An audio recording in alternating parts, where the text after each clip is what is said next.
When you see that notification, we about to go live. Hit this track and do you dance like you Karen Lacey. Run it back the time method to the house, baby.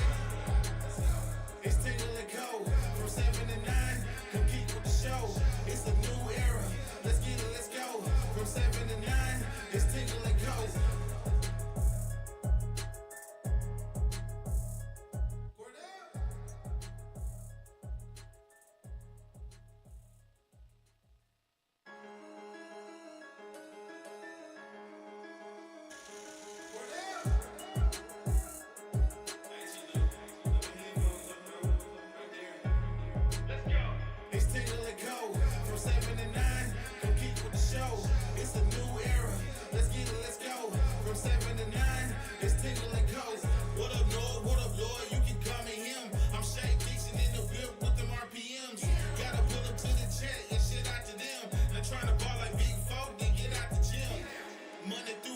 From 7 to 9, when you see that notification, we about to go live. Hit this track and do you dance like you Karen Lacey. Run it back the time method to the house, baby. It's Tingle and Co. From 7 to 9, come keep with the show. It's a new era. Let's get it, let's go. From 7 to 9, it's Tingle and Co.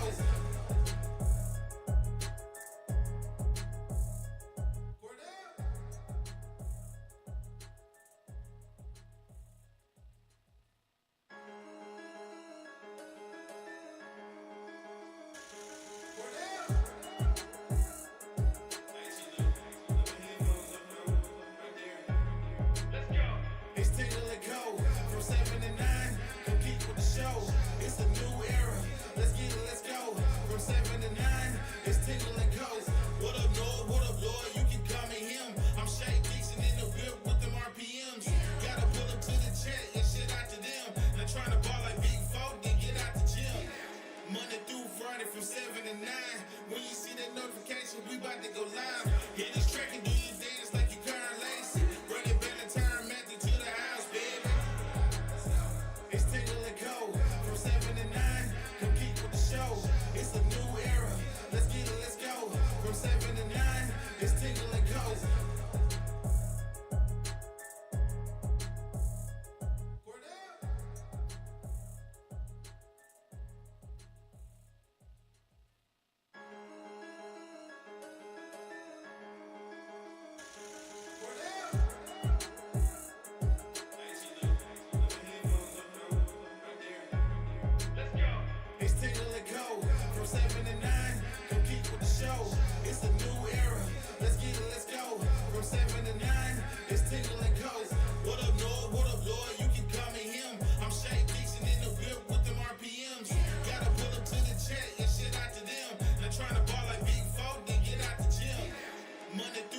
From 7 to 9, when you see that notification, we about to go live. Hit this track and do you dance like you Karen Lacey. Run it back the time method to the house, baby. It's Tingle and Co. From 7 to 9, come keep with the show. It's a new era. Let's get it, let's go. From 7 to 9, it's Tingle and Co.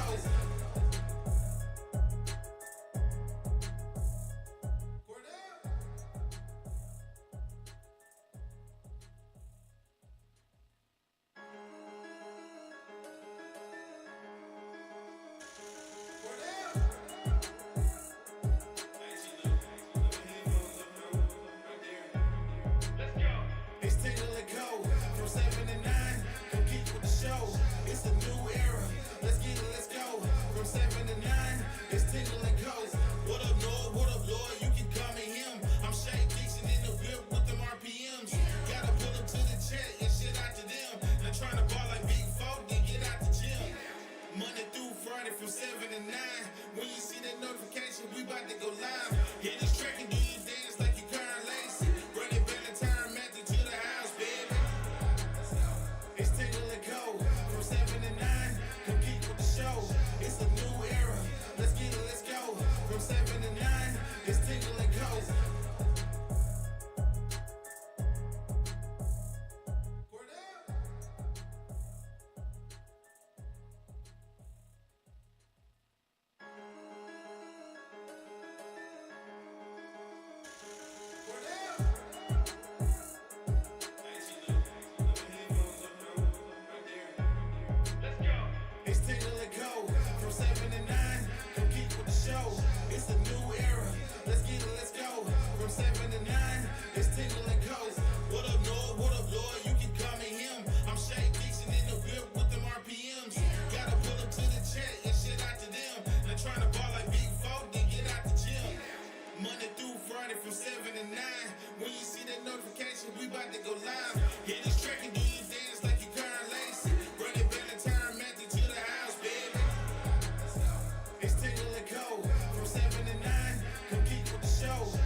7 to 9, it's Tingle and Co. What up, Lloyd? What up, Lloyd? You can call me him. I'm Shay Dixon in the whip with them RPMs. Gotta pull up to the chat and shit out to them. Not trying to ball like Big Folk, then get out the gym. Monday through Friday from 7 to 9. When you see that notification, we about to go live. Hit this track and do your dance like you Karen Lacey. Run it back and turn Matthew to the house, baby. It's Tingle and Co. From 7 to 9. Come keep with the show. It's a new era. Let's get it, let's go. From 7 to 9. It's Tingle and Co.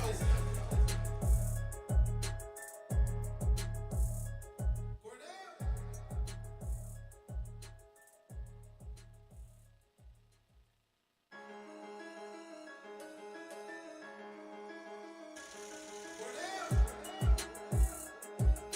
All right, welcome in as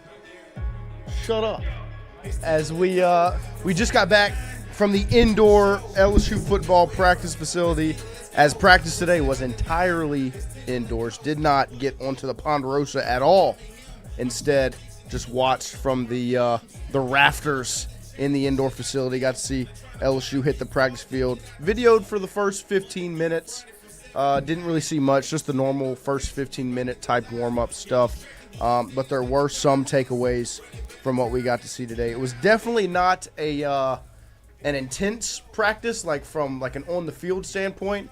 The energy was still there. The vibe was still there. They're still competitive. But you could tell it was somewhat of not an off day per se, because tomorrow's their not tomorrow. Sunday will be their rest day. But they definitely were not full go today at practice. And you can tell that by the fact that they held Whit weeks out and Garrett Nussmeier was limited today. So they're allowing both of those guys to rest up. Nuss hit a throw limit, Brian Kelly said, so they did not want him throwing more than that number before tomorrow. They have a scrimmage, I believe. And then Whit weeks, they said he will not practice 5 days in a row until game week. So he obviously got the break today. He'll be full go tomorrow, and then they rest again with a recovery day on Sunday. So those were the major takeaways. Like the first things that caught your eye was wait, timeout. Whit Weeks does not have a helmet on, doesn't have pads on, and for some reason Garrett Nussmeier is now just running with the football and kind of going through the motion of throwing, not actually throwing a football. So Kelly answered those questions in his press conference after practice. But overall, Lloyd, Christian, what were some of y'all's thoughts and takeaways from what we got to see today at LSU Fall Camp? There wasn't much going on today, but I think that was definitely much needed, considering you saw Whit Weeks out, Garrett Nussmeier not really practicing at 100% in terms of he was limited. And then you also saw Nick Anderson kind of hobble on his his right leg today. So I mean, yeah, this team's a little bit beat up. It's fall, it's hot. Well, it's still summer, I guess, but it's fall camp. It's hot. We're still 15 days away. But the good thing is they don't have any major injuries, I would say, besides Solomon Thomas is the only one that's not. You know, he's got a boot on. He's on the little scooter device rolling around, getting on the bike and doing some stuff, staying active. But you can definitely tell they needed a night that, like, they are going to be ready for that recovery day on Sunday.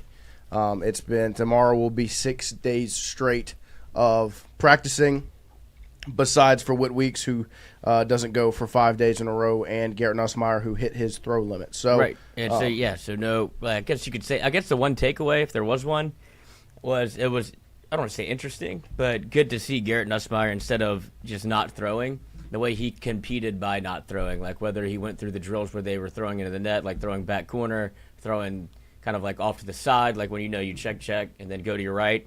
Nuss went through all the progressions, but then would run. Yep. And so you can see that's a good way to get a rep, even if it's to stress test the knee or whatever. He wasn't 100%, I would say, on that leg, yep. But it's nothing to be concerned about. But you could tell it's still like kind of bothering him. But to go through the reps anyway, and then also have the presence of mind to, hey, if we're going to do the drill, here's something that you actually do need to work on that you can work on without throwing. Yep. And that's being able to kind of go through your reads, tuck it, and run. So you got to see that.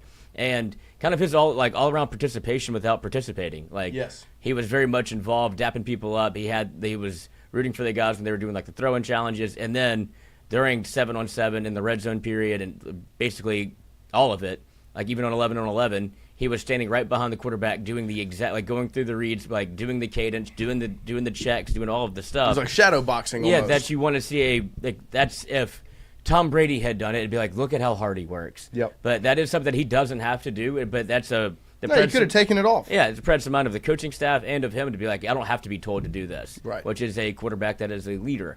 And so I thought that was pretty impressive. And there was no Chris Hilton, no Jordan Gilbert, like we said, no Whit. Chris Hilton, Gilbert, graduation. So those were the 4 guys that were quote unquote missing from today. And I think who was it? Singleton that started instead of Whit on the defensive side. Also, I guess we're going to get into it, but those are just kind of like the things that I saw that I was like, okay, like if you want to take mental notes of things, it's good to see Nussmeier like not taking really the day off when he very easily could have taken the day off. Like that's a leader. Yeah, and I would say from a coaching standpoint, as much as to me, I think physically, this wasn't like a full go type of day. It wasn't as physically taxing as some of the other days. Obviously, they stayed inside and other things. But really, the coaches, I thought, still kept the same intensity, the same focus, and were locked in, keeping everybody straight. Harlem Berry didn't. He was supposed to go out for a screen. He went out. Yeah, never turned his head around for the football. And so the ball gets thrown, just lands behind him. It's and like a Joe swing Sloan, pass. I have it quoted. The screen is literally to you. Harlem. Run it again. And then he takes him out. And then he takes him out. It was I guess, just kind of head scratching. And I made the comparison while I watched it. I was like, this has happened before. And it was another 5-star, John Emery. It was in a game, and he got tossed out of the club by the quarterback. But it was the same situation where short pass to you, like the play is literally called for you. Yes, it's for and you. You don't, like, if you can't understand that the play is for you, like I can understand taking plays off, and not getting caught. You can't take the play off that's literally called for you. Everybody's looking at you. It's like you don't know that this play is for you. You should probably get out the huddle. Yep. And that was a freshman moment. But other than that, and I think they handled it well. It wasn't like a dick dragging. It was just more of like a buddy. Well, and the coaches, what are we doing? And the coaches are still focused. Keep like those little things. I saw Brian Kelly multiple times pull some players aside. He and Nuss are very talk them close. through things. Him and Nuss, you can see the relationship that they have and how much it's grown. And I saw him pull Nick Anderson aside, walk him through something that he saw. And then even Blake Baker, like for really the last, I would say, 5 to 7 minutes we were in there, had West, Whit, and Harold all pulled aside and were talking through things with them on the sideline while they were doing some special teams work on the other end. So the coaches were still very much dialed and locked in. And from a mental aspect, like to me, today felt like a mental day. More than it was a physical day. They still went through some of the different things, throwing and running and blocking. And they still did physical work, obviously. It was practice. But it felt like a mental practice of, like, making sure everyone stays focused. The offense and the defense, if Nuss and Whit aren't out there, can you still stay locked in and organized? Are you just lost without those signal callers on the field? And I thought I was impressed with the mental focus that I felt like they had today, from a player and a coach's standpoint. Is it safe to say Van Buren had his best day? Van Buren definitely had his best. They looked really good during 7-on-7, like very good. Like I was impressed, and he has not looked overly impressive so far through fall camp. Even some of just the throwing things when they were just doing stuff, he still didn't look as crisp as you maybe would expect. When they got into 7-on-7, he was dealing. Like I literally put up offense dicing up 7v7. Like the offense was cooking the defense. Like I only think I saw one stop by the defense during the 7-on-7 period where we got to watch the first team offense work with Van Buren at quarterback. He looked very much crisp, on target, and looked good. I thought he looked good today. It was definitely his best day of practice. I mean, the first throw of 7-on-7 to Xavier over the middle? Yes, was layered and anticipated. Very well done. And was you're like, good. okay, so there's the part of him that you can see, like, man, there's flashes for sure. Yes. And he can run a little bit, but he didn't show any of that. And then my other takeaway is Trey Green is a monster. Like the red zone, or as he calls it, the money zone, the green zone. The green zone. It's that and more. I guess that was your first day seeing Trey Green kind of do what he does. No, it's not. You've been out there before, but I mean, this was I know what he does. third day in a row. I'm not so impressed by Trey Dez. I think that's what he should do. It's how they're utilizing him. Yes, and it's looked excellent. And today it did as well. Like, literally, I put next to one of the plays, Harold Perkins was in coverage on Trey Dez, lined up on the one. So, of course, everyone's Perkins, great coverage. Like, literally what I wrote down was nothing you can do with 14.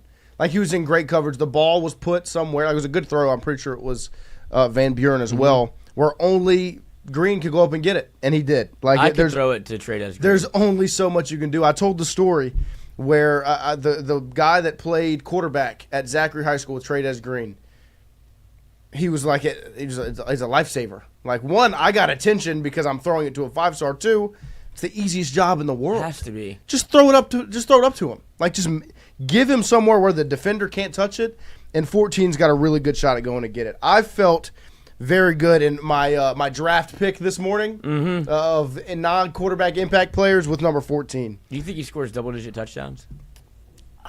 I don't know if it'll be double digits, but We talk about the red zone. over under 8.5. Over. It's hard to not sprinkle that over. Because it's not just like you would think. First thing you think when you think of trade as short yards, like Jump ball. But he has a multitude of routes. Like he can go over the middle. You saw that against Baylor. But he also ran like one straight from the tight end position straight to the pylon. Right. And you forget that reach goes both ways. And you could put it literally at the pylon. And he just stuck his arm out. And you're like, oh, okay. You really can't put it somewhere where he can't catch it. And he's got great hands. This reminds me, whenever I was working at Northwestern State, an LSU receiver found his way to Northwestern State by the name of Jazz Ferguson. And when you talk about lifesavers, the quarterbacks every time, like they had to like work him in incrementally. They didn't know if he was going to be eligible or not. He would come in at practice, and it was literally every play was like, can we run a go ball? And it would get to 3rd and 12, 3rd and 15, and they would double cover him, and it didn't matter. He's 6'5" and a former D1 athlete. Trades is a D1 athlete, and he's 6'5" or 6'7", and it like he's making D1 athletes look not athletic sometimes. Right. Like, Harold Perkins did everything you're supposed to do. He almost gave up on the ball in the air. He's like, well, I can't touch There's that. there's literally nothing you can do. Like, I looked at Lloyd and I said, there's nothing else he could have done. Like, but There's not a player in the country that can match up with him. if you put it in a spot, Not a player. And the way Nussmeier's looked through fall camp from an accuracy perspective, I think the funniest thing about Trades is the one player that actually could match up with Trades Green is on LSU's roster, TJ Pickett. Now, he's still a freshman, but if anybody has that guy that can match up with Trades Green, they already got him. right? But the thing is, very rarely will a corner ever be guarding him because he's a tight. Like if he's lined up, and if he's split out wide, it'll be different. But if he's playing tight end or he's close to the line, it's going to be a safety or a linebacker on him. and you saw some 13 personnel too. Yes, they went 13 with Donovan Green, Trades Green, and Bauer Sharp all on the field at the same time, which I thought looked they didn't do anything special with it, but they showed that they are willing to do it. Donovan Green is a name we don't talk about a lot, and I understand it because of what Trades and Bauer look like. But Donovan Green is a player. Like, he moves well. He's got good hands. They put him out there when they were doing some run block stuff. Kind of walkthroughs, not really. They were just working on some run stuff. And they had Donovan Green in there run blocking. So I do think you're going to see 88 on the football field. On top of that, you saw when they were doing kind of group segments, so first team, second team, third team. First team had Mabanga at left guard because second team had Chester at center. But then when they went on the 1s versus 3s, 11 on 11 type stuff, Chester was back at left guard, and you had your normal 5 out there: Adams, Chester, Moore, Thompson, Davis from left to right. It was the normal starting 5 on the O line. Can I jump back to the tight ends for a sec? Uh-huh. Who would you compare Sharp to, and like kind of how have they been using him? Because I've heard that he's been impressive. What's it like just in person? How like his physicality when compared to Trades? Or did you see anything special in terms of how they were getting the ball? Yeah, I mean, I think Bauer, when he was brought in, was obviously the thought process was you need someone that can inline block. He's being brought in to be that more physical tight end, a change of pace from Trades. I've been very impressed with how athletic he is and how well he moves. Like, I think, who was it yesterday? Somebody compared him to, I think Trades compared him to Mason Taylor, said something like of that sort, because he has that same sort of build. He's a little bit bigger than Mason was, maybe not as tall, but a little more bulkier. They kind of move the same. But they move similarly. He really is such a good athlete for how like stocky he is. Like, because he's put together. Like, he's not like he doesn't look like a former quarterback that's moved to tight end. Like he looks like a tight end that can throw the football. And you actually saw him hop into the quarterback's drills at one point and throw one at the net. He almost canned it. But it was like the last throw of the drill. You could tell that like Bauer Sharp jogs over. So which to me is like just good team stuff. Like if you're still trying to figure shit out with your backup quarterback or whatever you're doing at quarterback, be like, Bauer Sharp, get out of here. The tight ends coach be like, Bauer Sharp, what are you doing? Right. And it was like last throw, and he almost throws it in the bucket. And the way that they get him the ball, aside from just inline, he's not just going to be a blocker. No. And I would say, like you said about Donovan Green, not just going to be a blocker. You might see 13 personnel more than you think. And when they had 13, like and then Caleb Jackson in the backfield, you're like, okay, and they went immediately play action off of it. Right. But it was a daunting look. So you're like, oh, 13's Jesus. not a guaranteed run with these three. No. I mean, especially like to me, anytime Trey Dez is on the field, the throw is in play. Like it's not going to be all in on a run with 14. Now, if you see 12 personnel with 10 and 88 both on the field, still not a guarantee. But I would lean more towards they're probably going to hand it off. Yeah, but if I saw that look like in a game and it's 3rd and 1 or 3rd and 2 and it's Bauer Sharp, Donovan Green, Trey Green, Caleb Jackson in the backfield, you're like, well, get like trying to bow your neck. Right. Because Caleb still, I'll never quit this man. No, he looks. He looks like the ease in which he can move and the way he's put together. Like he is athletically like in a 1%. Yes. No, I mean, like it quite literally, it's hard to not look at Caleb Jackson and be like, I don't know how it wouldn't work. What do you think's been missing there? It's just I think the scheme hasn't fit him very well because he's just not a shotgun running back. Like he's the guy, and I was telling Lloyd this, they ran him out on like a little swing play, and he stopped his feet, caught it, and kept going. I was like, I don't want him to stop his feet ever. Right. Like once he gets going, let him go. You want know, that like momentum to when he's got a head of steam, don't stop him, because then it's just one of those things where, like, when you stop him, then it's going to take him a second to get back going. Like Harlan Berry, it's like snap. Same with Caden Durham. Like Caleb is a different back. So to me, it's you've got to get him ahead of steam. You need to go into pistol. You need to go under center. Like get something to get him going. So when he sees the hole, he's hitting it and he's going. It's one cut, he's bouncing it outside. But when you're going zone read with Caleb Jackson in the backfield, it's now he doesn't have a head of steam and he's kind of getting the handoff looking for where he's supposed to go. Yeah. And it just holds him back. And so I think that's part of the reason why it hasn't just clicked for him yet. And so I'll be interested to see how much they change because they do get into pistol some. I haven't seen them get under center. I saw it a little bit. Yeah. I mean, it wasn't today, but I've seen it in previous practices. But they go 13 personnel, they were under center. Yeah, and when they go pistol, like I'm fine with that. That looks good. Like that works. Like if you're going to go Caleb Jackson, pistol, motion Xavion across the field, get them moving that way so he can make one cut. Like it should work. Yeah, counter back against. It's hard to quit Caleb Jackson. If he played, Sean Creole just said what I was going to say, and you'll get this too. Caleb is a Les Miles back. If he played from 15 to 18, oh my gosh, he would be in the Heisman conversation. Like that's like it's insane that he like just missed his window for being like an all-time LSU football player. But the story's not written. Who was the run against? You guys are going to remember 2 years ago where he looked like Leonard Fournette. Mississippi State. Yeah, I mean he ran over some poor guy from Mississippi, and that's because even though they ran out of the shotgun, then it was much more open because it was Jaden handing him the football. Yeah. Like.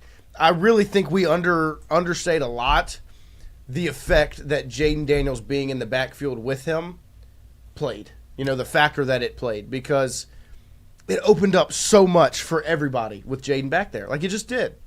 The same way, like even Burrow got to that point where it was like, even with the RPO, if he pulls it, if I'm biting on the Clyde handoff, he's going to put it right by my ear and it's going to be Jamar to the end zone or whatever. Nuss wasn't really that threat last year, so they could crash down a little bit more when they saw the handoff coming. So I'm excited to see if Caleb Jackson can put it together because this right here, like that's what's special. I mean, like the God, this was the one where I texted my friend. Like, even go back all the way to the startup. Even the first broken tackle. Yeah. Fuck you. Yeah, fuck yep. you. And then that looks so much like Leonard, where he sees you And he's going to get you. Right. I'm coming to you. Yeah. Like, this is about to be a problem Yeah. for you. And I'm gonna step over you. And then, like, he wanted to. It's unbelievable. God damn you. And Like, he only gets tackled I'm not because you he's guys celebrating. Where, Right. You know, like y'all are very good about like remembering all the. So I don't have that exact recall. So when a play stands out to me like that, Yeah, no, it's like because it's some serious big dick shit. I mean, no, that's unforgettable. Like, Oh, my God. that's why going into last season, I felt like Caleb Jackson was going to pop. Because that's what I remembered. yeah. And it just didn't look like that starting in And week then one, going and it into never camp, he got fucking- started. But that makes a ton of sense what you said. I mean, I just that- didn't think it fit him well last year. And I'm hoping they've made the kind of the adjustments to make it fit him because he needs to have a role. Like, you need Caleb Jackson to have a role on this football team. But watching him move at practice, he looks great. It just comes down to if they can make it work. It's not for just him. because like he's so talented when you get him the ball. There are only 3 guys back there. Right, that's what I'm saying. They he need it to literally- work. He literally needs to. Yes, need it. Like, But then from a wide receiver standpoint, Aaron Anderson looks excellent. Like, Hold on. I mean, just blind taste test. I mean, yeah, it's the same thing. It's the same play. yeah. I mean, just It's the same play, like except he relishes it. is this Junior Lenny? This was 2016 or 15. I don't remember. 2016. This was 6. So this was junior. That's Junior Leonard Fournette versus that's Caleb Jackson as an 18-year-old. yeah. Oh, my God. No, I'm not gonna say it. Yeah, don't say that. I know you're going to say it. I don't want you to say No, it. because Lenny kept running. He kept it going. Well, he's also a junior. Of like that wasn't his first time running somebody over. No. He ate Auburn's lunch the year before. But wide receivers looks great. Aaron Anderson looks fully healthy, moves great. The first one-on-one rep was him versus Tamarcus Cooley, and he did like a little stop-and-go stutter step. And, I mean, poor Tamarcus. There's nothing you like. There's tell me nothing you can do. There's nothing you can do. Aaron Anderson just once he beat him, there's no catching back up to him, and the ball was put in the perfect, beautiful spot. Speaking of speed, you saw an excellent, like one of the blessings of having Jelani Watkins as a wide receiver, seeing him fully healthy out there.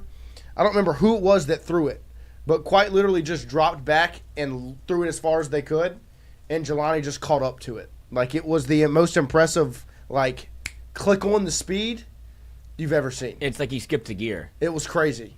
Like, he went from 3rd to 5th, and people that, you know, if you've ever driven stick, there's some guys that, like, don't use the clutch. It was one of those where it's just like, like, whoa. Like, yeah, I know how to drive this car. And he just landed right underneath He the is football. and it's cool to see him because we didn't get that opportunity last year. He got rolled up early in fall camp. and it was an ankle, and he's a track guy, and it's like, I'm kind of done. Yeah. And to see him, like, there's real football potential there. Yes. He's not just a track guy in a uniform. Not just Xavier Carter. Right. Oh. Like, he's not just a track guy in a uniform. Goat. X-Man? Take a knee. Barry and Take a knee. Brown. Barry and Oh. Brown versus Mansour Delane went one-on-one. I think it was Hurley who threw this ball, but it was a perfectly placed throw into the hands of Barry and Brown as they were kind of neck and neck. Like, Mansour was in great coverage, and the ball was just put like right here with Mansour on this side, just dropped right in the bucket. It was a great throw. DB that stood out to me today, P.J. Woodland, looks really good. Gets a little handsy. He'll get grabby. He'll get your jersey. He's certainly benefiting from the fact that the officials don't really have flags. Yes.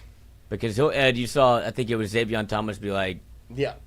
And this was just on one-on-one. Yeah, this was one. but Okay. I appreciate the aggressiveness, and like, because he's going to make a play like that. Yes. But there's some times where he's not afraid to grab you if you get by him, he's just going to grab you. Yep. But from like he's got really good. Sometimes ball you get away with it. He's got really good ball He does. skills.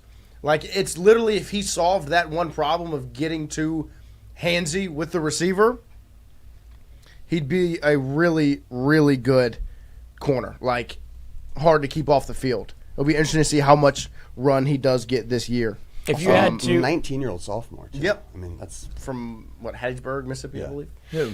PJ. Oh yeah, and that's what it's like. You could see that he wants to play in the like he's watched LSU football before. If you had to rank LSU from like I guess skill position on the offensive side, what would you put like 1, 2, 3? I know the obvious one for me. Wide receivers 1. Just skill position. Like, are you putting 14 in that group? No. 14's a tight end. Okay, he would be my 1. Okay, so him was standing. Oh, so we're going players or groups? Are you talking about like ranked position groups or No, ranking like players? the players that caught passes today. Who would you, as most impressive that you saw? Who would you put like 1, 2, and 3? Oh, yeah. Trades Green would be number 1, most impressive. Aaron Anderson 2. Because I have a conflict between 2 and 3. Barry and Brown 3. Xavion's close though. That's where I was going to go. Xavion's close. I would go 14-6-0. Yeah, That's what I'm saying. Aaron Anderson is. He's so, like you kind of expect it. I feel like we're desensitized to how good it looks. Yeah, like Trades is just always going to look different because it's unbelievable. It's like you shouldn't be out here. Right. Same thing with DJ Pickett. Like we just see him standing around. You're like, looks like Victor Wembanyama. Like different. Good lord. Yeah. But thicker. But yeah, I continue to be impressed by like Xavier Thomas. He'll go over the middle. He can shake you in a phone booth, and like he is a wide receiver. He's not just a special teams guy. Right. But He's not a utility guy. He's not a gadget. He's not just a gadget player. Yeah. Like So Brian Kelly talked about in presser, said really special with the ball in his hands. And with 5 balls in his hands. And yeah, he did. They did a little punt returning game where they all got the ball launched in the air, all trying to catch it. Aaron Anderson is so from New Orleans. That was hilarious. Technicality. But no, Xavion's like really impressed me so far through fall camp. Like that 4 to me with Trades and then those 3, Barry and Aaron and Xavion, they all look so good. What's the feeling Nick Anderson? I haven't heard him come up a ton.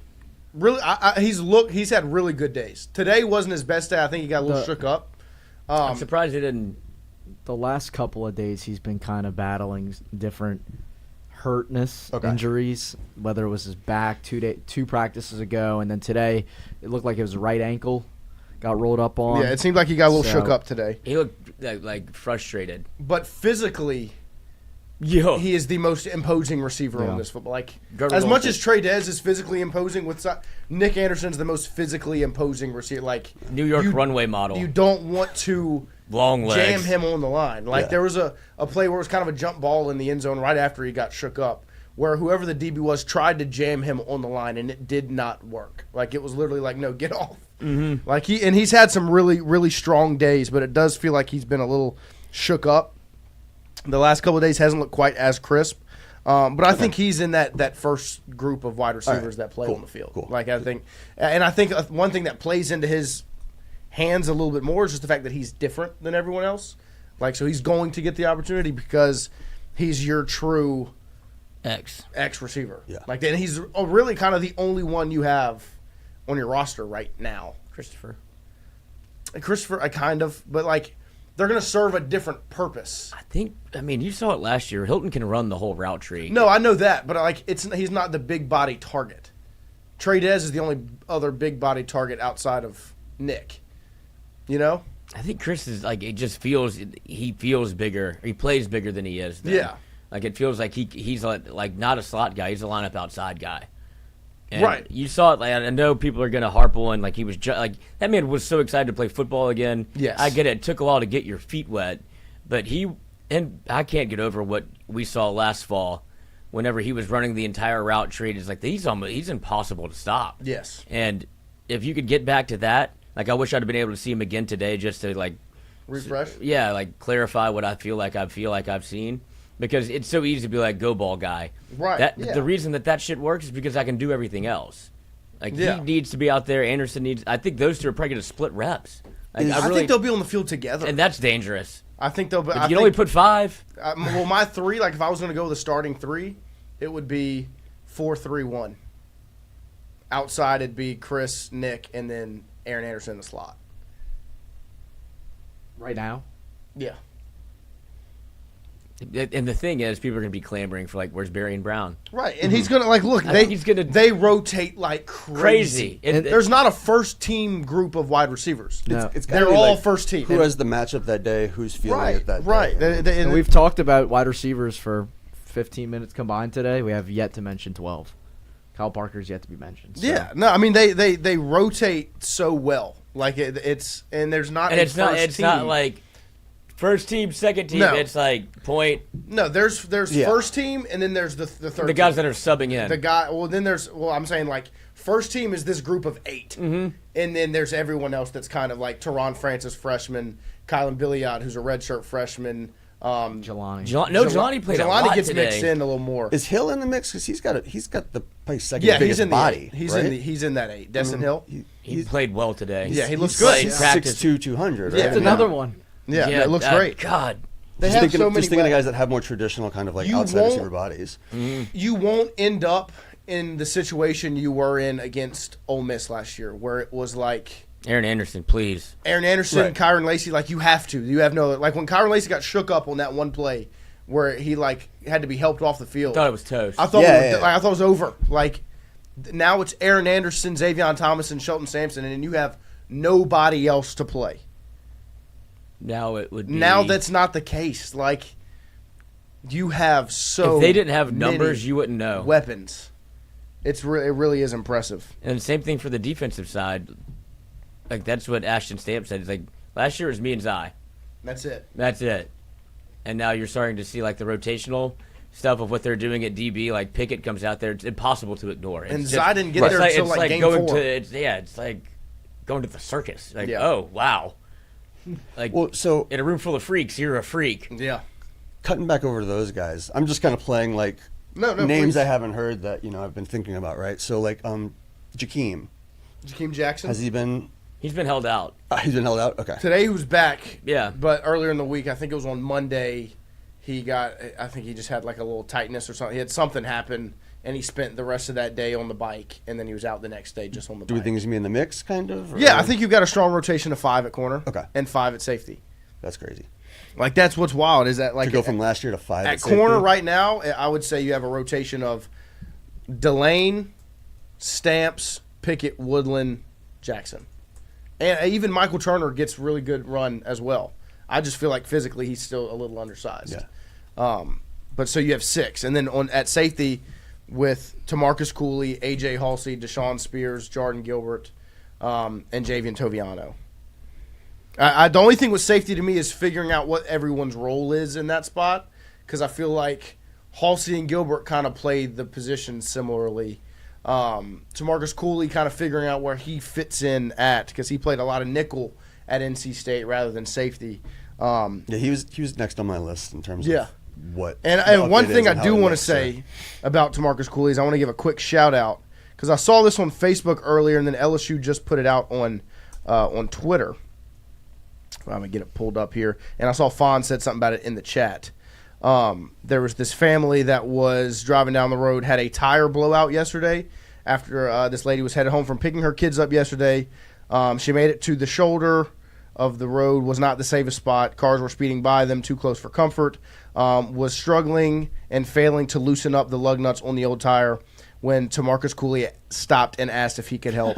Told me they just left football practice and was on the phone with his mom when he saw me.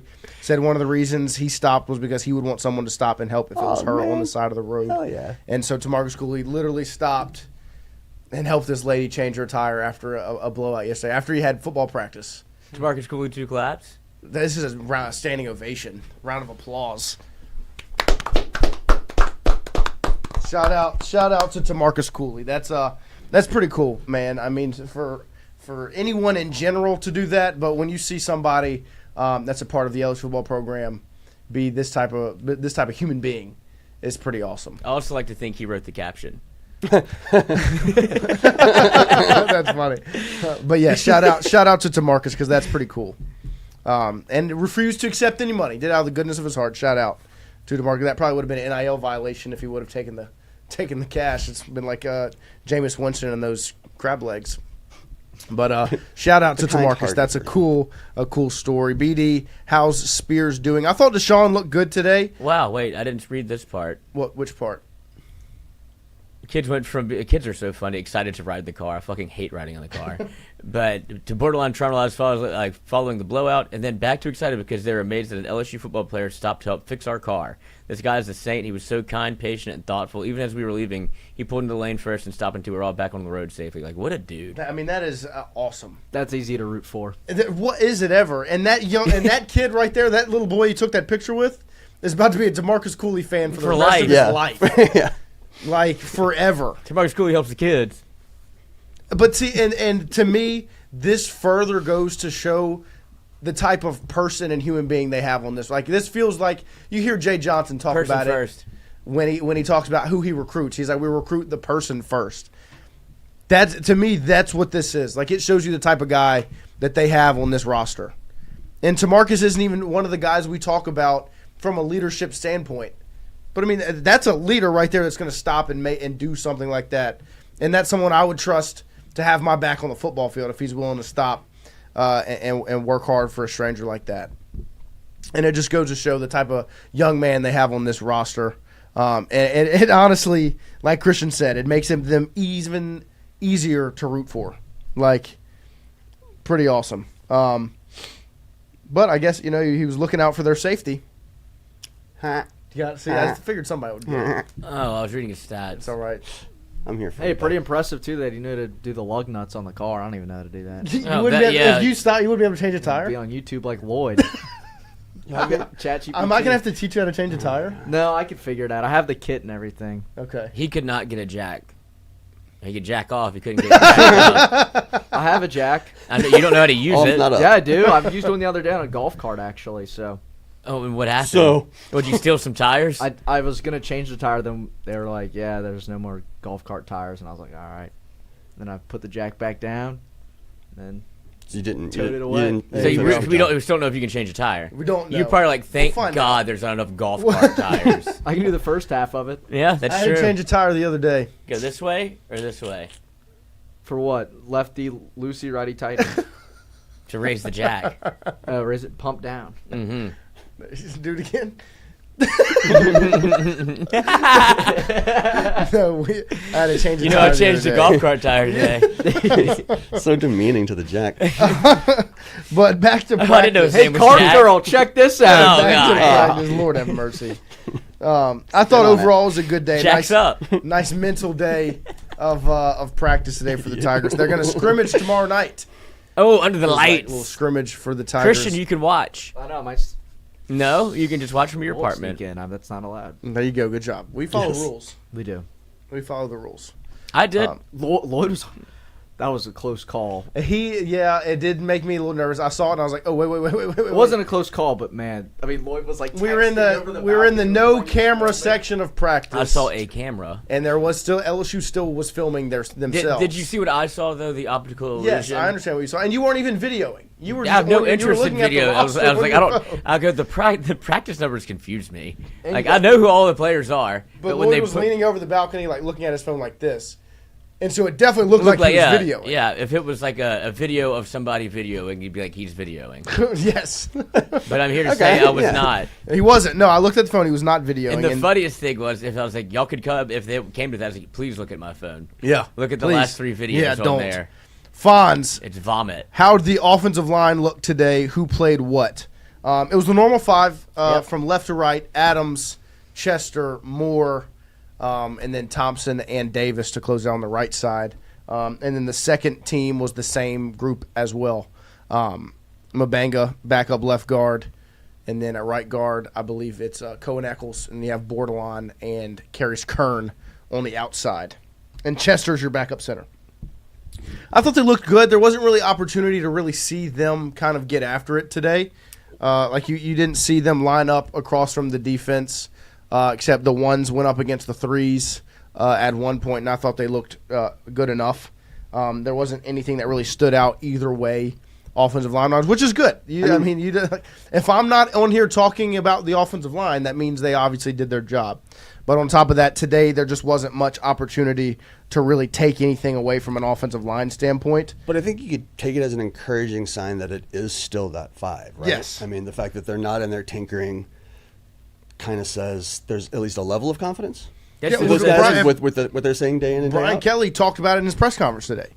He said he's liked what he's seen from the offensive line, and he said, he even kind of tooted his own horn a little bit. He was like, I've seen a lot of guys that have gone to the NFL. I've put a lot of guys in the NFL at these positions. Yes. And he said this group is going to be really good.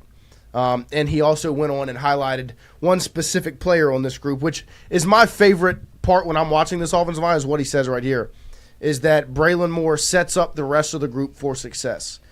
he went on for maybe 30 seconds talking about Braylon Moore and just how important he is to success on that line and how much better he makes the guys around. That's what you want from your center. That's why you went out and got him. Right. Like, you brought Braylon Moore in to check a couple of boxes, and so far through fall camp, he's done that. Well, and it's what Christian said this morning when we were picking our 3, right? Right. It's if he can take 2 things off of Nuss's plate, in addition to being the quarterback of the line, that in itself is Well, and then, like last year, you had Garrett Nussmeier handling all the checks, and then you had Will Campbell all the way on the left side trying to make sure everybody was organized. That's why road games didn't go so hot. They didn't go hot, and a that's long why way to go. Shit, hello. That's why Will had the false starts and these different issues that they had on the line. Now, you've got your actual veteran center keeping everyone in line. Now, all your tackles have to do is worry about protecting Garrett Nussmeier. They don't have to worry about getting checks in. They don't have to worry about making sure the redshirt freshman center isn't snap infracting. Like, all of those things have been solved. And I like that it's and I agree with what Jonathan said, that it's the same group of 5 out there working can bring some level of confidence. And Brian Kelly's going up to the podium, and we've talked about it many times. Kelly is not irresponsible at the podium or on the microphone. He's very much calculated. He says things. Very rarely does he kind of get caught up in the moment. And he went up there and he said this group is going to be really good. And I don't feel like Brian Kelly goes up and says things just to say them. I know some people feel differently. But I feel like more often than not, Kelly goes up there and says things for a specific reason. And I think right now he's going up there saying this group is good because I think he believes that the group is good. And if he does, I'm excited to see what it looks like on August 30th. I wonder, I was thinking about it, like some of the struggles that y'all saw in the live practice sessions. I do wonder how much of it is like in Jurassic Park where the Raptors test the fences. Right. You know what I mean? Where they're throwing things at them specifically because it's stuff that they need to work on and they're not necessarily showing you the full array of the things that they are more comfortable with, you know? Again, trying to think about the positive mindset. Yeah, no. So down on them at first. I think you're 1,000% right. Put them up against adversity. Right. That's what you're supposed to be practicing. Right. You know, so Raptors and fences. No, I agree. I like the analogy. Yeah. Vince Carter, 15 days away. 15 Raptors. I think that there is and Lloyd's brought that up multiple times, is like they're not always putting the offensive line in positions to be successful. They're not always putting the run game in a position to be successful. You're practicing against one another. You know, like you're practicing against yourself. There's always you think the defense doesn't know what you need to work on, and they're not trying to be competitive and win. Right. Like, you think they don't know you're about to hand the ball off to Caleb Jackson when it's first and goal from the 2? Yeah. And you're they not don't. gonna- course they know that. Don't make it easy for him. Exactly. No, I would don't. And they got so rattled, he snapped it through his hands, and it took back the other way. Like that's good on good. And that was also the second team line. Right. But it's like that kind of environment where I know what you're doing, you know what I'm doing. This will make you better regardless. Both sides. Yes. It doesn't help when you have Perk shooting the gap. Like No. that's cheating. But speaking of, best rep of the day, Harold Perkins versus Caden Durham. Oh my gosh, blanketed, brother. That was Absolutely Really? blanketed. and It was like a little Caden double- Durham wasn't not trying. Like a little zig route, like a little double move kind of where he goes in and then He an had the out route. option to do kind of whatever kind of he an wanted at option the route. top of the route, And- Perk was just sniffed him. Blanketed, dude. Like, he's looked excellent. God, He's looked the- so good. I made the wrong pick first. I was about to say great pick. I went Like, too safe. he I looks went too excellent. He safe. really does. Like, Weeks, I love you, but Harold Perkins looks so that's good exciting. out on the practice field. He's moving well. Coverage-wise, he looks really good. He's the closest anybody came to stopping Treyas Green. Yeah, and I'm so excited to see him on the field, dude. And it's also one of those situations where it's like 15, Vince Carter coming down the lane, like don't jump. right. Like, Yeah, make a business decision. yeah, like Yes. I'm in position, but he keeps going up. No, I mean, like, the Harold Perkins stock, you should have bought it.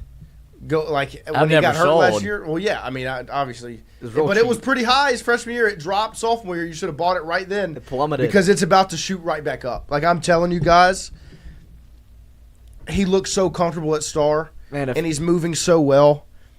And I think this truly, the fact that he genuinely has the best defense around him that he's ever had, He looks Just- so confident. It create what he does. There's no the pressure's gone. Yeah. He doesn't have to be a one-man defense like he was in 23. That's such a good point. Like when I remember watching the Missouri game.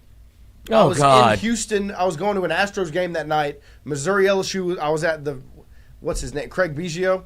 Oh, yeah. He had cool. he's got a sports bar in a hotel. I was watching the I think game it's there. Biggio's. I think it literally is Biggio's. Yeah, I was watching the game there, Hit by bitch. and I'm in the Texas Oklahoma game was on. So many Texas and OU fans in. Oh, I bet they were place. heartbroken. They were. That was when Nick Anderson beat them. Mm-hmm. But I'm watching LSU Missouri, and that game, like if you go back, first off, it was a masterclass by Jaden Daniels, and it's what won me over ultimately when he scored that touchdown and then crawled out of the end zone. I was like, oh, I love him. Like he's a tiger.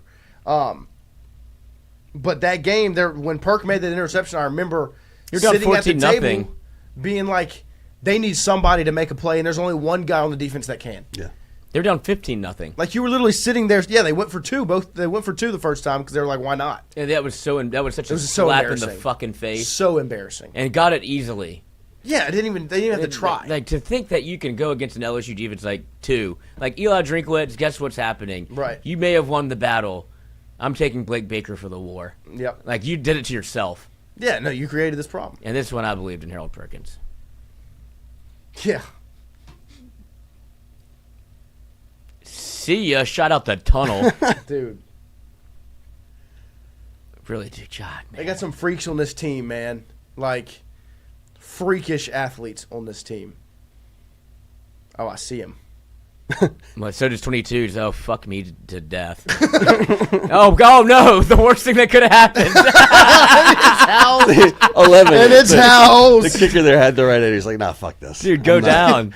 I'm going to make a play here. I'm going to be a hero. My mom's watching. It's my 12, turn. My turn. 12. Give me that Where shit. he's just like, nah. But like I remember sitting No. there in that Missouri game being Oh, like, hammy. the LSU defense needs one. Like they need a play right here, and there's only one guy that's going to make that play. I can't wait to see this perk again. And then he gets the interception covering Luther Burden, Yeah. who at that point Luther Burden was the best player in college football. Is he at wide receiver right now? Yep, he has touchdown. Dude, oh my gosh. You forget how So that's- high school is crazy. But 6A. now, like, it's no longer that. It's no longer having to sit and say, there's only one guy on this LSU defense that can make a play. It's not like he hasn't done it before.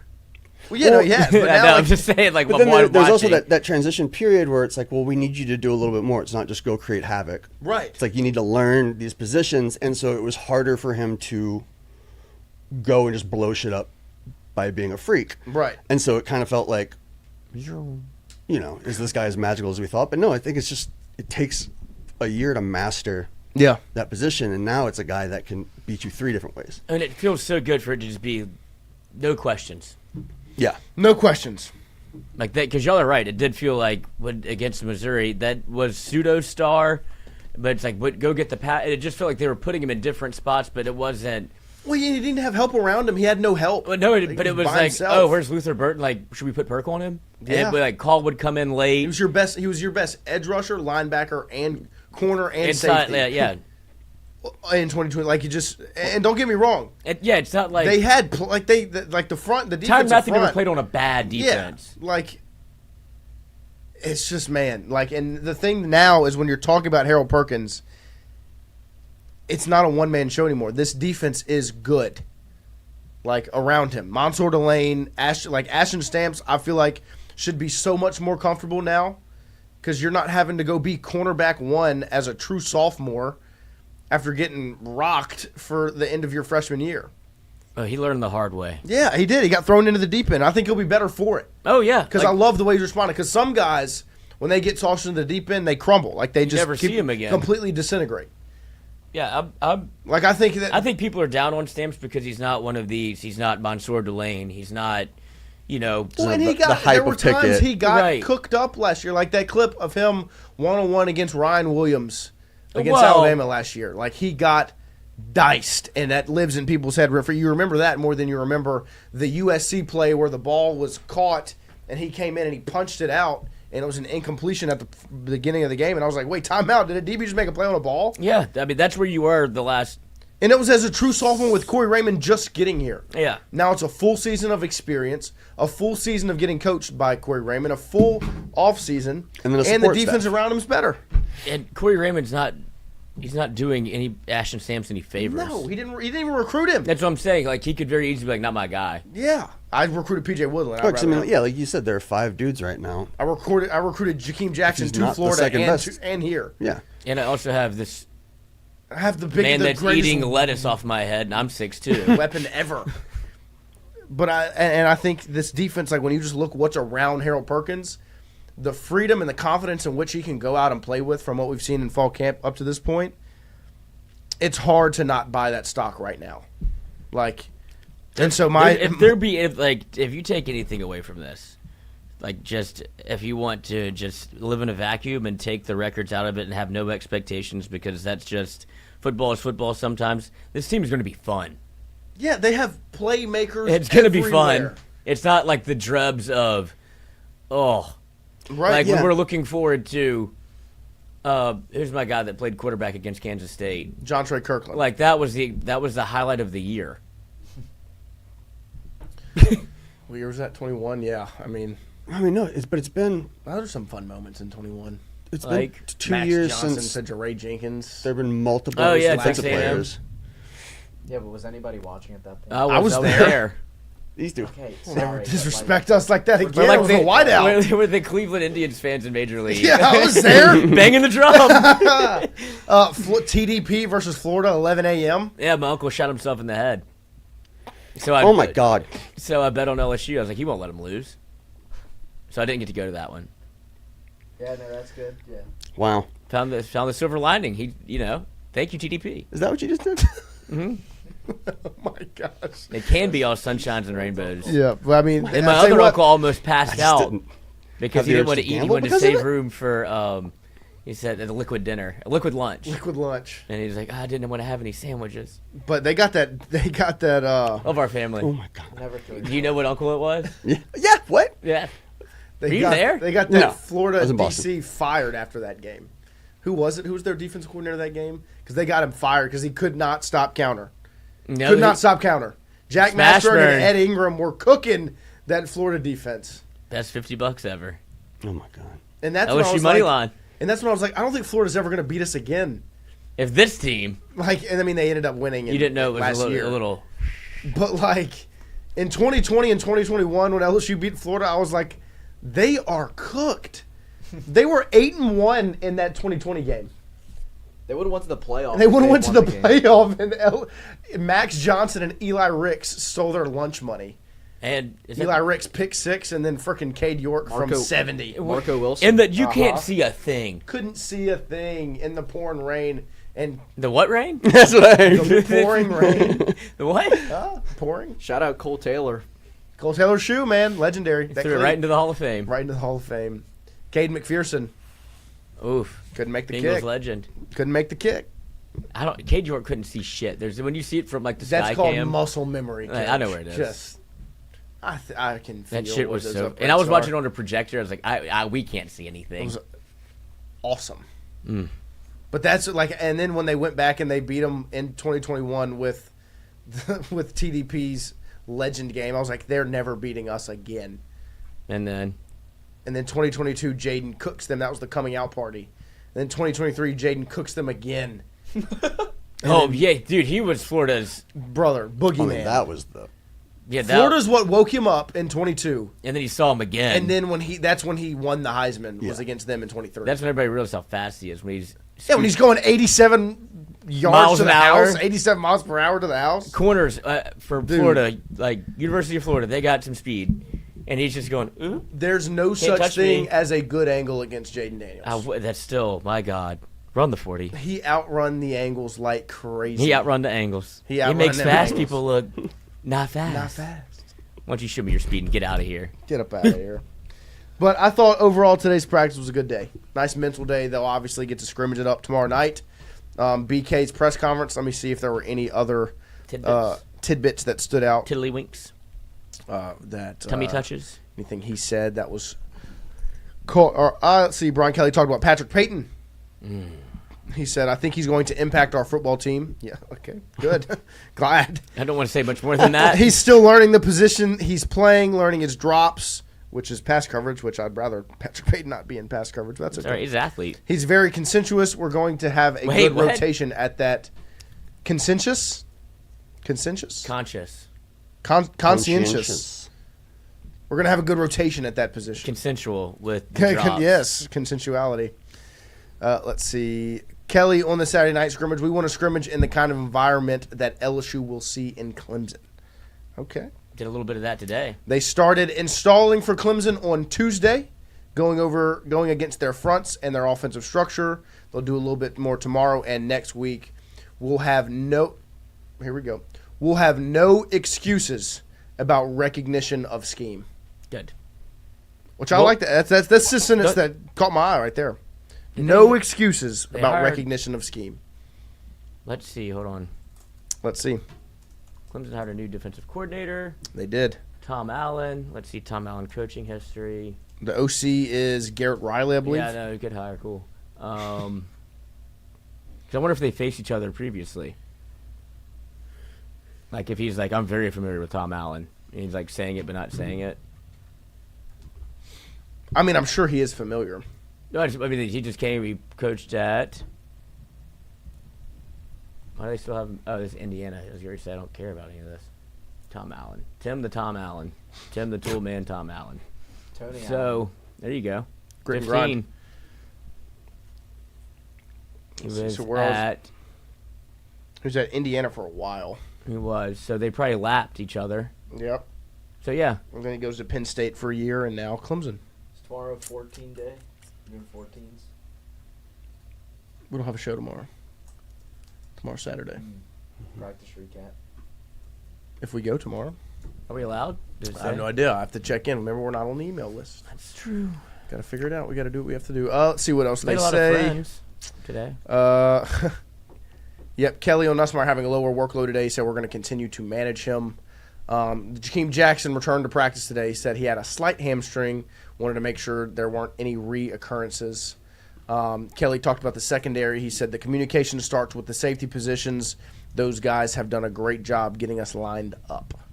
So it really has been a good fall camp up to this point. I feel like there obviously are still question marks going into the season, but overall I've been impressed with what I've seen with this team. Like truly when we came in and we sat down the first fall camp practice report and we said it really does feel like they know what they have and it's being run differently than last year.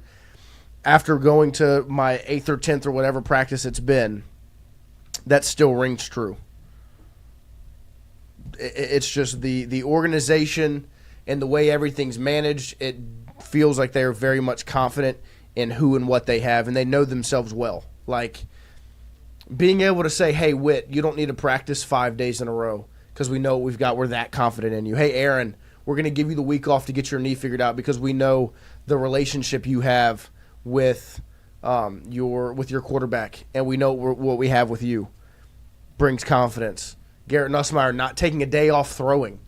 That's how confident they are in his ability. Like those sorts of things all further push the narrative of they are very confident in what they have. They know what they have, and you've seen it consistently throughout camp. And I'm really excited to watch this team play football. That's the one thing that's been ringing true after every time I've left a fall camp is I just can't wait to see these guys line it up against somebody else. Good or bad. They haven't really played each other. I'm excited to watch LSU line up against someone not in purple and gold and kick it off and play football. Because they've got playmakers, man. Everywhere. Any position. There's not a position group that I would say they don't have a playmaker. Do you think that? Stop touching that. Christian, move. Do you think that Nuss is full go tomorrow? Yeah. Or you continue to manage? Okay. Full go. Need just a day off. Say him and Yeah. Whit, just one day, rest, go full go tomorrow, recovery day on Sunday. That makes sense considering the, like... They've been outside all week. Well, no, not only that, but what they're doing tomorrow. If we're going to go at night, Right. like, under the lights. Like, I want my quarterback feeling 100%. I want weeks. I want good on good. And they did a little simulated kind of deal of that today on the indoor. Obviously, not Garrett Nussmeier, not with Weeks, but they blared the music. They did a 2-minute drill, and it was loud where we were. Imagine on the field, Right? And they had Sloan signaling in the plays. They went through like audibles and what they would do in those situations, and it was loud. Oh, and it was like, and I thought Whit Weeks was going to drop from the ceiling. Yeah, but it was loud, and I think they executed and moved very quickly, even with the second team quarterback. That's what really now that I think about it, you don't really have to tell these wide receivers what to do. They line up there. I'm on the line. You're off the line. Like if anybody has to make a check, they look to the outside, like off, just a little bit. Like just so there's no Those confusion. were the young guys. Yeah, I know. That was Phillip Wright. They had to get to back up off the line. Right. So that wasn't one of your 8. No, it was one of your 8 on the outside going, hey, scooch just a bit. Yep. And like the way that they moved with fluidity in that 2 minute whenever they went hurry up, I was like, okay. Yeah. It did not look like that last year. Really good. And Christian, what did you keep saying? Oh God. That was fun. No, that's not what you were saying. That looked good. What did I say? Oh my What God. did I No, say? that felt really good. Oh, that felt good. Yeah. He kept saying it, Jonathan, over and over again. He Felt kept saying really that felt good. really Yeah, Noah good. would say that I said it sexually, even though I didn't. No. And then he took my line and said, it looks like an NFL team. I was like, I wonder where you heard that. I did What? not say that. You did? What? Yep. You are always falsely accusing me of shit. And what? You saying it looked like an NFL team? That's a compliment. No, I didn't say that. You did? No, I didn't. I heard it. No, Okay. We'll play the tapes. we don't have them. Mm. It's me You don't against know that. It's hearsay. Yeah, who do you think people believe? Me The or chat that definitely smug, believes shitting, me. and grin? The chat definitely believes me. That your voice just changed? My voice didn't change. Mm-hmm. Oh. Where are you? I can't. You're not looking at Where are me. you? I'm not looking I'm looking right you. at you. No, look at me. I I'm looking am. at you. Come on, look at me. That's creepy. He broke you. All right. But, overall, good practice today. Excited to watch these guys play football, man. Like, I genuinely can't say it enough. I can't wait to watch them play I was football. doing a little dance in my seat. You Good. started talking about it. My shoulders started moving. I'm excited, man. 15 I'm ready to days fucking away. rock. When we come back, when we're live again next, which will probably be Monday morning at 7 a.m., that'll be what, the 18th? So that'll be 12 days. Till Christmas. It's Hanukkah. 2 weeks from tomorrow, fellas. 2 weeks from tomorrow. Tigers line it up. 2 weeks from today, we'll be driving to Clemson. Yes. I'm Shout out to flying. Tommy G. Oh my God. You're not flying. What do you think the G4 stands in G5? Like a G6. Oh, That's a good song. whisper quiet. Do you remember that song? Got me feeling so Fly like a G6. What year is that? Oh, I was young. 2015 No, Were- way earlier was than you- that. Far 09? East would fit the Movement. theme of today. There you go. Was it 09? 2010, yeah. I was on every party bus ever. I was about to say, it felt like that was my, elementary school years. That's we were doing two different things. I know, we were walking in. I was walking into the facility today, and I was talking to Bryce Kuhn and Koki Riley. We walked in together, and they were asking about, Koki was like, I think I'm going to take over Tingle & Co. and start running the company now. I was like, you can have it. All for you. And then we made a joke, and I was like, you can definitely take Christian. And so then they started asking about Christian, like, how old is he? I was like, he's 20. He's Old a junior. enough to take. I was like, he's a junior in college. And so I made a joke. I was like, that's 2 more years of free labor on my part. And made a joke. And I was like, they're like, he looks a little younger than that, though, huh? I was like, yeah, I mean, a little bit. Yeah. I was like, he knows that. And they thought I was younger than I was. And I was like, but guess we all kind of look young now. I was like, because Lloyd I thought was the same age as me. And they're like, wait, how old is Lloyd? And I was like, he's 33. And they're like, what? And I was like, yeah, buddy. He's a grown man. I'm older than both of them. Yeah, I know. Brad Kuhn's married with a child. I was like, when I walked up first day I met Lloyd, I was 18 years old, and I thought we were the same age. I thought he was in college as well. Just a boyish energy. And I was like, and then I found out he's a decade older than me. He's ready to have some fun. God. 2010, you were Senior you were high on school. party buses, and I was 8 years old. And I would talk to 2010, how old were you, Christian? 5? Yeah, but I mean, it depends on what time in 2010. okay, birthday's in shut. July. That's just a 5-year-old Yeah, answer. I was 5, 4 or 5. Okay. I'm uncomfortable with this conversation now. Oh yeah, speak up. Moving on. Wait, Jonathan. Jonathan, in 2010, how old were you? 5. 55. 45? 4 or 5. 45. 45. 2010. No. Second Dad. divorce. 6 or 7? Let's be professional. Okay. Wow. Good boy. Good job, Christian. 6, 7, and 41 is just too far. Is I mean, it? it's just that's a whole nother level. Lloyd's enough. Who's wearing 67 for the football team? Bo Bordelon. Bo Yeah. Bordelon, number 67. There you go. And how tall is Trey Green? He's 6 foot. Who's 7. your ultimate winner of the day, Lloyd? Like, who were you when you walked out of the facility today? You were like, Well, Tradez is the easy one. of course. 41, Justin Eccles. There you go. Ultimate winner.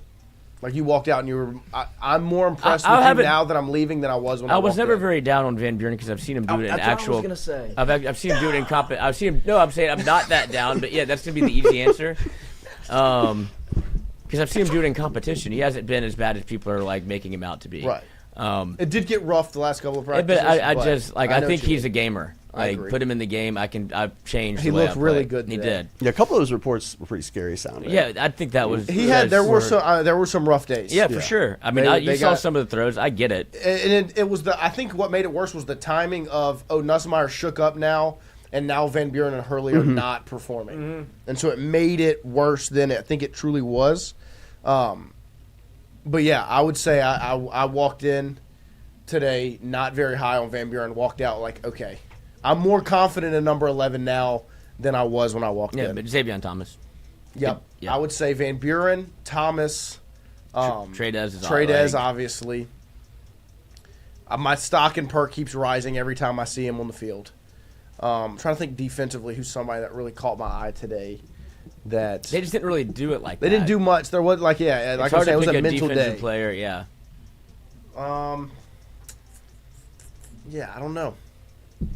I thought the safety group looked good. They moved well. They did a couple drills, some videos that will get put out. We'll make sure we get some of the clips that we have from practice uploaded, and we'll make sure you stay tuned to the social media at Tingle__co. We'll have all of the clips. I've already posted a little DJ Pickett tidbit because it's just, I mean, why not? It's the easiest thing to post and watch and think about is DJ Pickett playing football because, like Glenn West said, it's not if, but when. Win. W-I-N. Yes, win. So appreciate you guys hanging out with us today. A little practice report. Make sure good you. report by you guys. Thanks. You did a great job. Make sure you like, subscribe, ring that bell so you know when we go live, whether it's a surprise or not. Shake that bell. Shake that bell. Oh, speaking of. What you got? Hold on. Forgot about this. What you got? What you got? What you got? And shout out to Tamarcus Cooley once again for helping that family. Good. That's awesome. It's the best thing you'll hear today. Damn Promise. toad. As high as we talked about this LSU defense, the best thing you'll hear today is Tamarcus Cooley and helping out the that family on the side of the road. But don't forget to like, subscribe, comment, and as always, And as always, Lloyd in the As producer always. chair. Get everybody out flanking it. Come right ring that bell. That's worth it. Why is he looking like that? He knew he was Watch this smirk. Look at this smirk. Yeah, This he knows what smug he's smirk on doing. his face. His pants are unzipped. Don't forget to ring that bell. See y'all on Monday. Ugh. Maybe tomorrow. Throw in the rope. Spit in my hand. Like that.